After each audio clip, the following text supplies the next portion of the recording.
Ayollarga xos masalalar kitobida soch turmaklash haqida so'z yurita turib, muallif buning makruhligini aytgan. Namoz o'qiyotganda sochni tepaga qaratib yig'ib bo'lmaydi, faqat o'rish va orqaga tashlab olish mumkin deyilgan.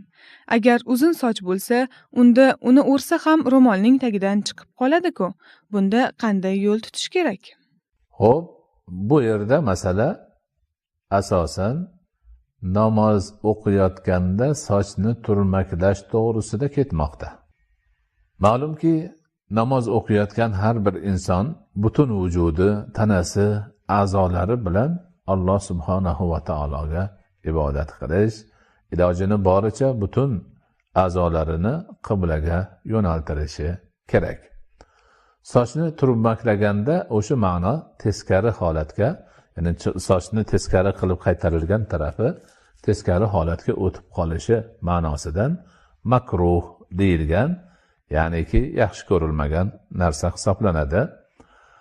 Hadis shariflarda bor, Imom Hasan radhiyallohu anhu sochlarini shunaqa qaytarib olib, turmaklab olib namoz o'qiyotganlarida sahobalardan biri borib, yechib pastga tushirib qo'yganlar va payg'ambarimiz alayhisolatu vassalom mana shu narsani tavsiya qilganlarini aytganlar. Endi bu yerdagi sochni uzun bo'lib qolganda ro'mol tagidan chiqib qoladi-ku, u yog'i nima bo'ladi deyishlik nihoyatda qiziq. Nahotki shuni chorasini ko'rishni imkoni bo'lmasa, kattaroq ro'mol o'rashi mumkin yoki sochini bir yo'li olib turib ko'ylagini ichidan uzun qilib tushirib olishi mumkin.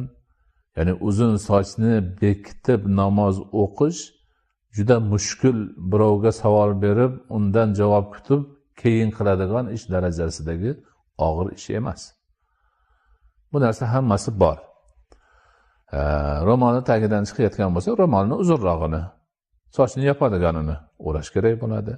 Yo bo'lmasa haligindek kiyib turgan kiyimni ichidan tushirib olinsa, ko'ylakmidi yoki ba'zi bir uzun choponga o'xshagan narsalarmidi, albatta soch bekiladi. Bunda hech qanaqa qiyinchilik yo'q. Buni ustiga yana qo'shimcha tarzda aytib o'tmoqchimizki, alhamdulillah mana ko'pchilik namoz o'qib boryapti.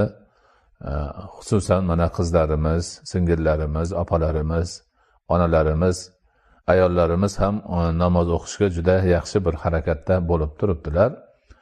Ana shu jarayon davomida mana shu namoz kiyimlarini ham yaxshilash, go'zallashtirish, shariatning talablariga to'liq javob beradigan qilishga harakatda bo'lishimiz kerak. Erkaklar ham, ayollar ham.